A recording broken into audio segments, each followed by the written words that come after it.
tasawuf Islam dalam serat Dewaruci. Dalam serat Nauruci diwejangkan tentang budi, cita, manah, ahangkara. Itu dalam bahasa Sanskerta. Dalam serat Dewaruci diubah menjadi mutmainnah amarah supiyah alwamah. Sama sebenarnya. Cuma semua pengertiannya sudah diubah ke dalam tasawuf Islam. Dan ini saya acungi jempol bagi para penyebar agama Islam itu, saya acungi jempol pada waktu itu karena sangat-sangat telaten sekali. Setiap rontal, setiap pengetahuan, setiap apapun yang ada di masyarakat Jawa digubah, diselaraskan dengan Islam dan dipakai oleh orang Islam sampai sekarang. Dan salah satunya adalah keluarga dari Giri. Dari Giri Gajah. Sunan Giri Gajah itu memiliki gelar Prabu Satmoto. Sunan Giri Kedaton. Sunan Giri Gajah. Raden Paku. Raden Ainul Yakin. Itu gelar beliau. Jadi kalau ada yang bilang Sunan Giri Gajah itu Sunan Giri pertama. Sunan Giri Kedaton itu Sunan Giri pertama. Raden Paku itu Sunan Giri pertama. Raden Ainul Yakin itu Sunan Giri pertama. Sunan Giri siapa lagi? Joko Samudro itu juga Sunan Giri pertama. Karena dulu konon kisahnya beliau dibuang ke lautan di dalam sebuah peti dan ditemukan oleh nahkoda dari Gresik. Maka oleh ibu tirinya, Nyi Gede Pinatih, diberi nama Joko Samudro. Sunan Dalem ini adalah putra dari Sunan Giri pertama yang menulis kitab Musarar. Kita lanjutkan. Binabar tembung Jawi ditulis dalam bahasa Jawa. Wiwit alam babu ngalam. Semenjak alam babon dari alam keseluruhan. Semenjak ditulis kisahnya semenjak alam masih berupa bibit. Masih berupa cikal bakal. Dumu gining kiamat. Sampai dengan kiamat. Pan salekso wulung ngatus. Salekso itu 10.000, wulung ngatus berarti 10.800. Dunyo lamine gumelar. Nah ini menurut penulis Syekh Serat Jongko Syekh Subagir. Jadi menurut dia alam dunia ini lamanya 10.800 tahun. Padahal menurut pengetahuan sains lebih dari itu. Zamane limang prakawis. Jadi dibagi 5 zamannya. Kang dingin ingaran Tirto, yang pertama disebut zaman Tirto.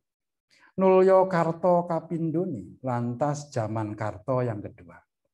Duporo kaping telune, zaman Duporo yang ketiga, Kaliyup ping sekawan. Zaman Kaliyup yang keempat, jangkep kaping 5-ipun, winastan zaman Sengoro. Jadi menurut penulis Serat Jongko Syekh Subagir, zaman itu dibagi 5. Yang pertama zaman Tirto, yang kedua zaman Karto, yang ketiga zaman Duporo, yang keempat zaman Kaliyup, dan yang kelima zaman Sengoro. Tirto zaman ingkang dihin, Tirto zaman yang pertama. Salekso warso laminyo, 10.000 tahun lamanya. Karto kapindho zaman, Karto zaman yang kedua, namung 8.000 warsa.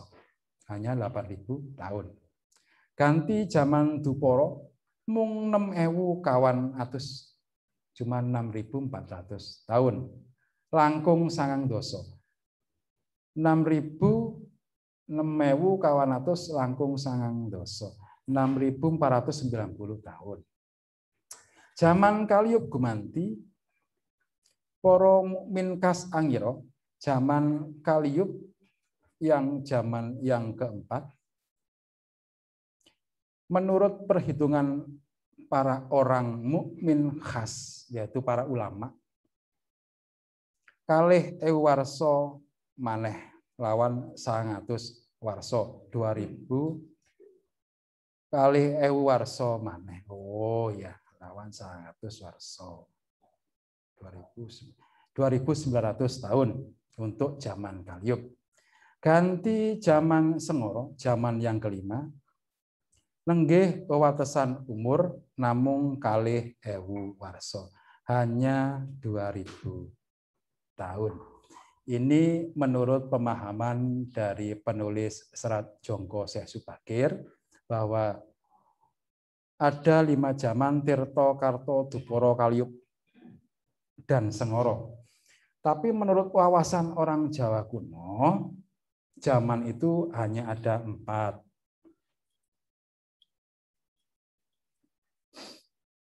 Zaman yang pertama menurut Jawa kuno adalah zaman Kreta Yuga.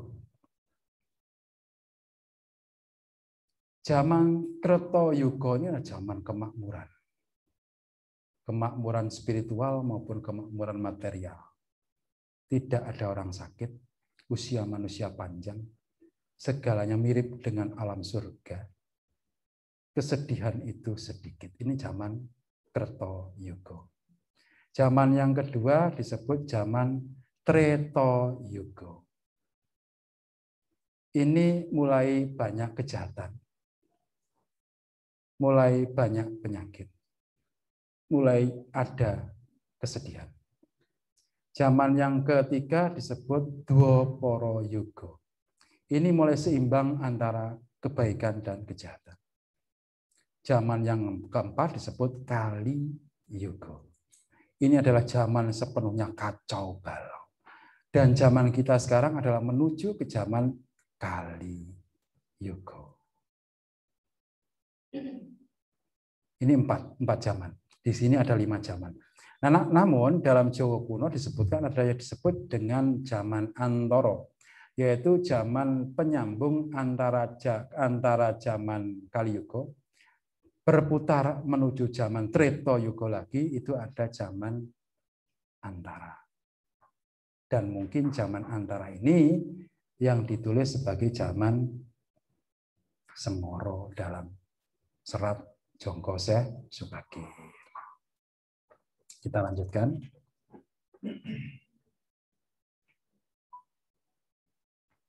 Ini saya petik yang penting-penting saja, ya. Masalahnya kalau kita ngaji semuanya nanti sampai malam nanti.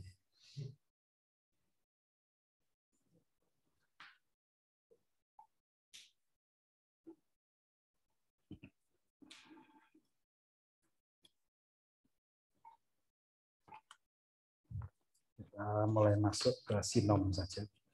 Semoga tembang sinom saya benar. Saya belajar sinom dari dulu tidak bisa-bisa. Tetapi harus bisa. Karena tembang-tembang kuno banyak yang ditulis dalam tembang sinom selain Dandang Gulo.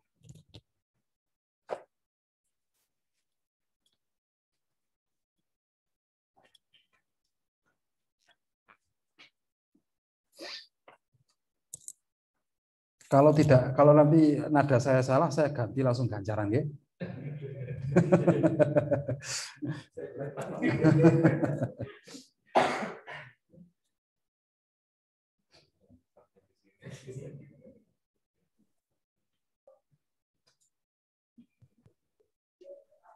Purwane kang ginupita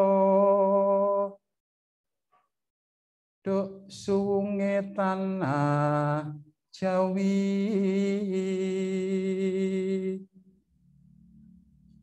taksih wana langkung pringga isine amung dedemit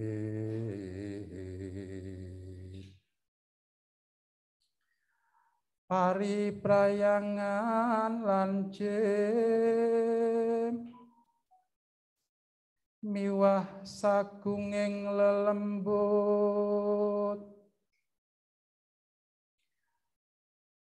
kalawan perkasaan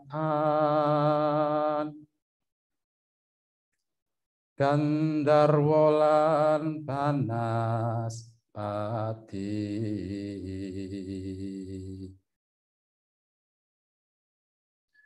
ilu-ilu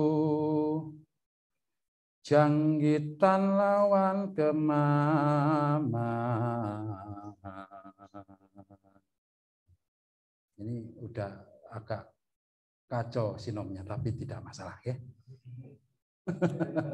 Kacau sinomnya, tapi sudah sampai dengan baik ke tujuan.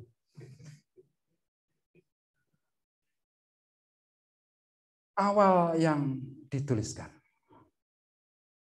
ketika tanah Jawa masih kosong, masih berupa hutan lebat, berisi demit, peri, perayangan, jin. Berikut seluruh lelembut, juga berkasaan, gendruwo, banaspati, ilu-ilu, janggitan, dan kemamang.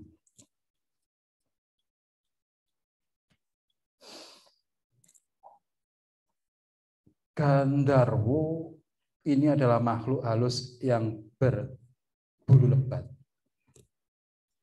dan konon pintar menembang. Ini kisahnya dulu. Ini cuma mitos,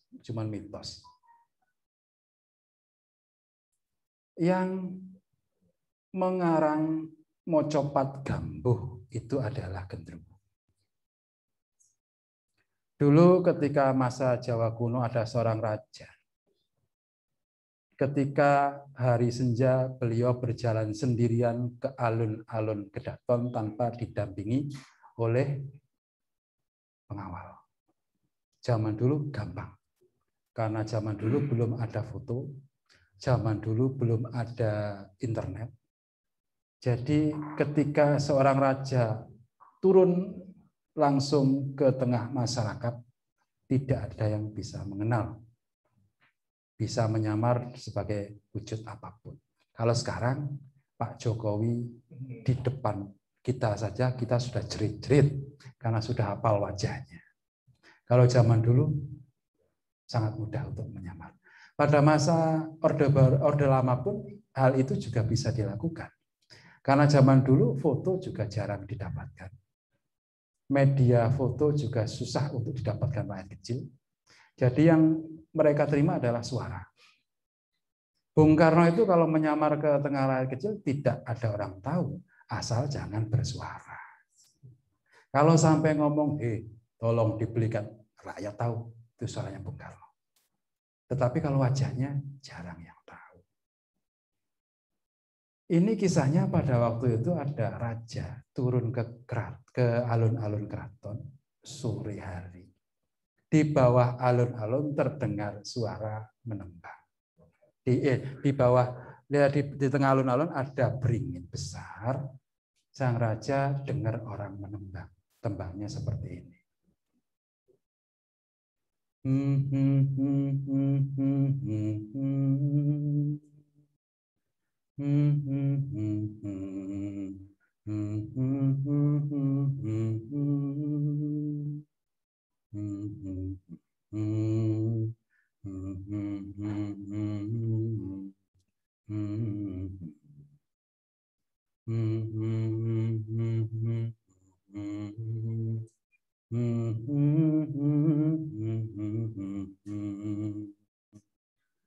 Sang Raja tanya, kuwi tembang apa?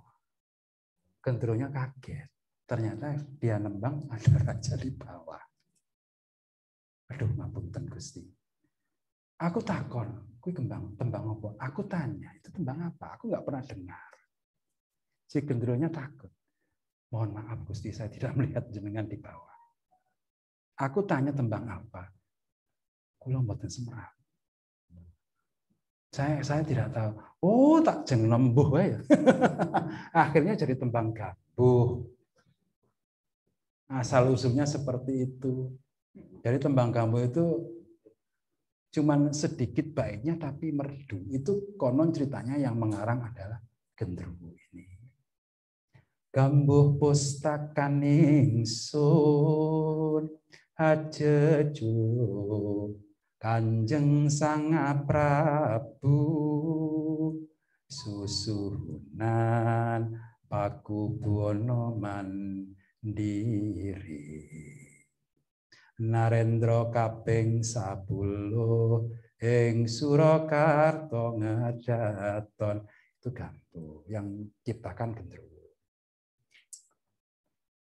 Lanjut, kita ngaji-ngaji memang seperti ini. Makanya kalau satu buku bisa berhari-hari. Karena komentarnya yang panjang. Komentarnya yang panjang. Oke, terus banaspati. Banaspati itu sejenis lembut yang berupa api. Jadi berupa api menyala, kelihatan dari kejauhan. Kalau orang ketabrak itu bisa gosong. Hangus.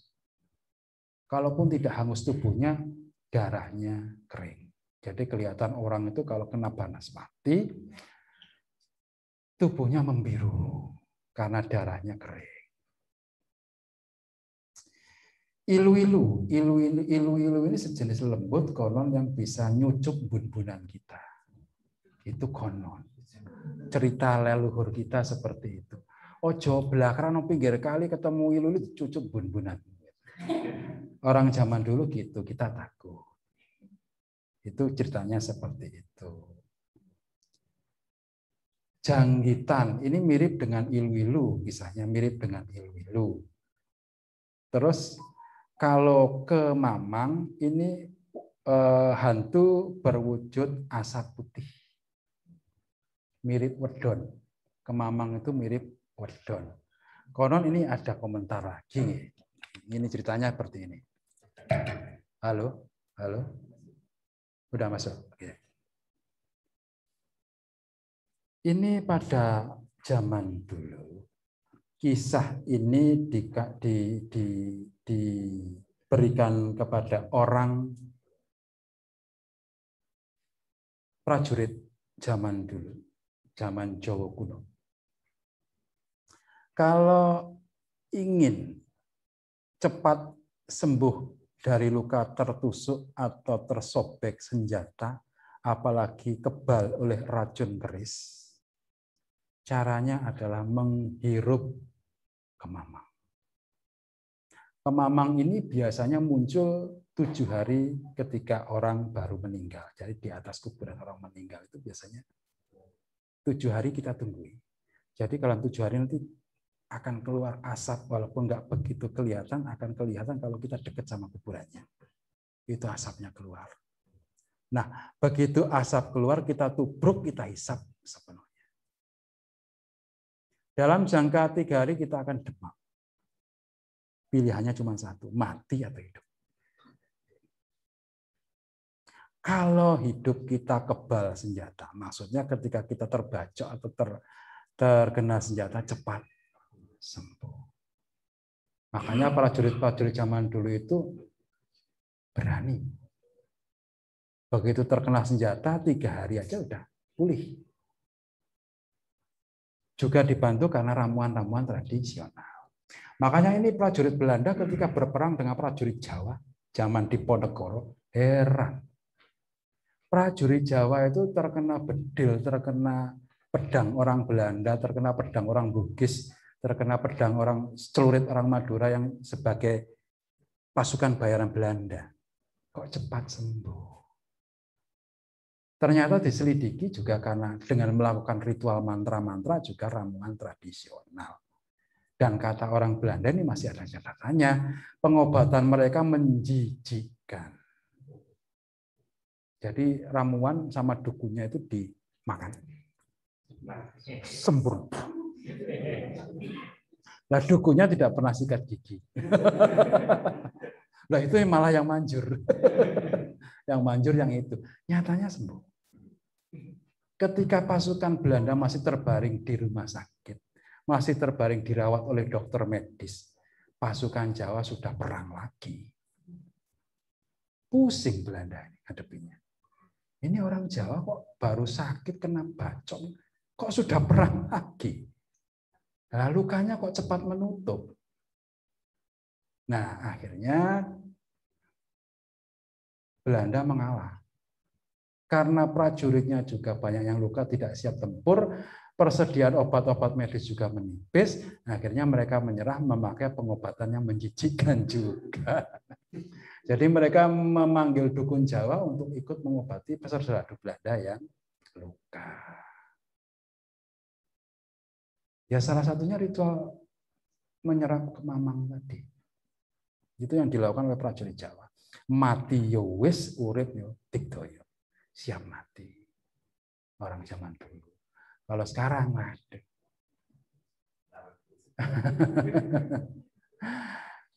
Ke kuburan aja sudah mikir. Apalagi resikonya mati atau kebal. Kita lanjutkan.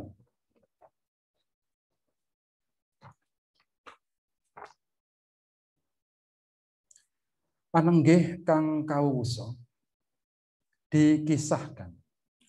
Jeng Sultan Rum kang winarni, Kanjeng Sultan Rum yang disebutkan.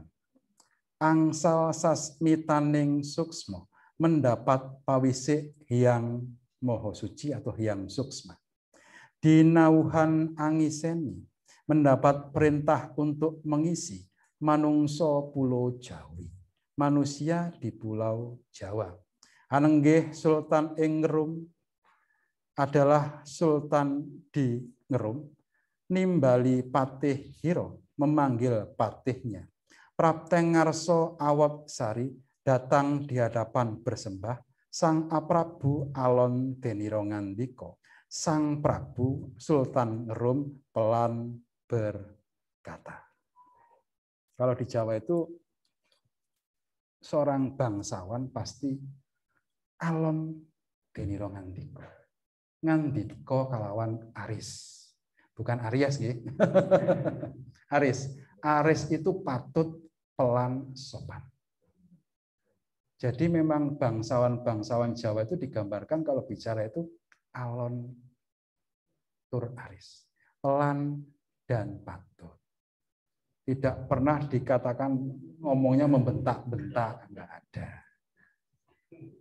Padahal kadang raja yang digambarkan akhirnya melakukan kekejaman. Sang ratu ngandika aris dan perjoyo musuh hiro. Halus kan? Padahal artinya mengerikan. Sang raja berkata pelan, bunuhlah musuhmu. Orang Jawa begitu. Orang Jawa itu begitu. Jadi kalau yang lain, aku bunuh gitu sampai kata-katanya keras. Kalau orang Jawa tidak. Kamu kesini tak sembelih. Sembelihnya mengerikan. Tapi ngomongnya halus. Silakan datang mendekat, tak sembelih perlahan-lahan. Itu orang Jawa. Seperti itu. Itu tergambar di dalam serat-serat seperti itu. Sang Prabu alon deniro ngandika. Sang Prabu pelan berkata, patih ingsun tatonyo, marang sira kang saekti, wahai patih aku bertanya kepada dirimu, wartane ing pulau Jawa, kabar di tanah Jawa, apa sira wis udani? Apakah dirimu sudah mengetahui? Kabare taksih sepi, kabarnya masih sepi. Durung isi manung seku, belum berisi manusia. Pan isih dadi wono, masih berupa hutan belantara. Piono patih atur bekti, Kiai patih berhatur sembah. Inggih Gusti, dereng isi kang manungso. Benar Gusti, belum berisi manusia. Ini artinya orang Mojopahit, orang Pajajaran dianggap demit semua. Dianggap setan semua. Nggak apa-apa. Rembake para nahkoda, kabar dari para saudagar, Gusti kang sampun udani, seperti yang Gusti sudah ketahui, ingkang layar tanah Jawa, yang berlayar ke tanah Jawa, tan wonten ingkang langkungi, tidak ada yang melebihi wartanipun alenggih. Kabarnya bahwa ageng-ageng hardinipun.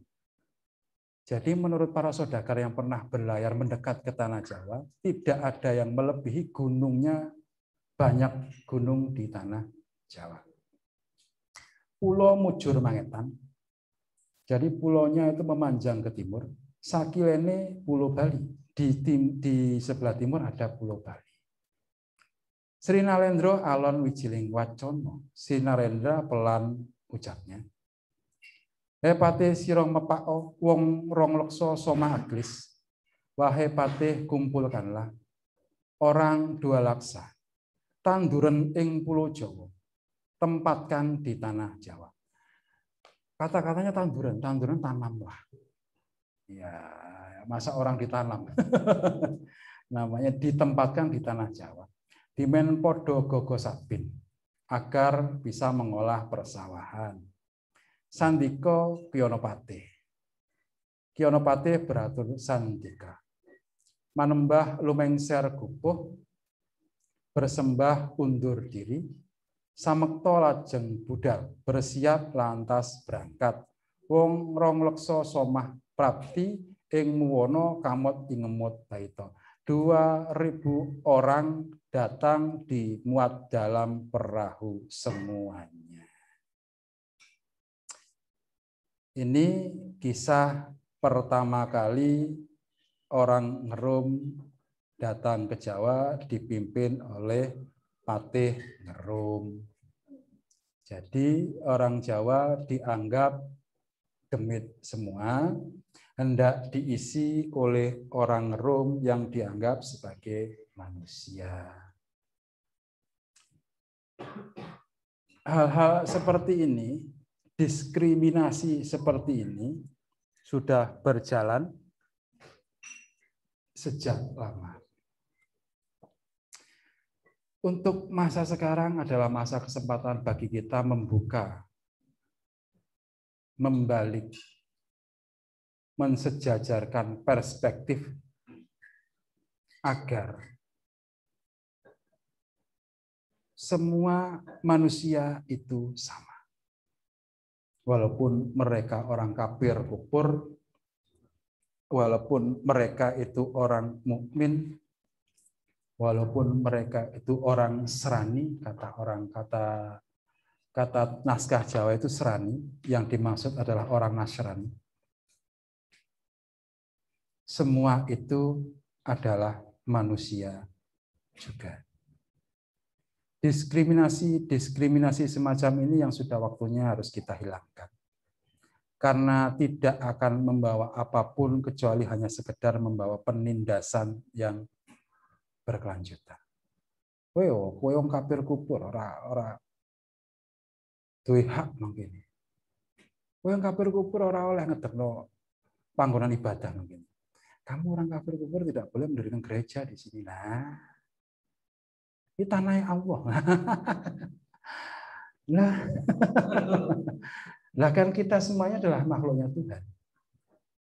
Kita semuanya adalah manusia ciptaan Tuhan. Ya masa Tuhan salah menciptakan? Ya masa Tuhan salah mendesain? Oh tak desain yang sempurna, ini tak desain nggak sempurna. Semua sempurna.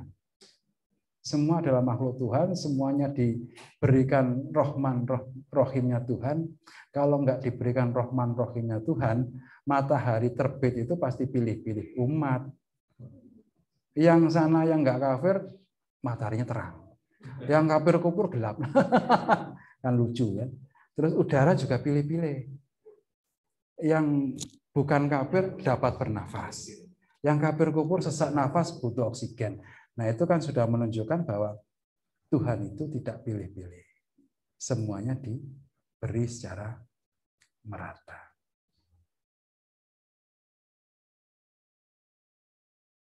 Untuk selanjutnya ini ceritanya. Dua rong lekso wong ngrum wis prapta ngrum negara lajeng katur yang Kyanopati bentar. Wis kalayan Karsanata sudah dituruti kehendak raja, yaitu kang Kocapa mangkin, dan sekarang yang dikisahkan. Janmo kang samyo tinilar, manusia yang sudah ditempatkan aneng jroning pulau Jawi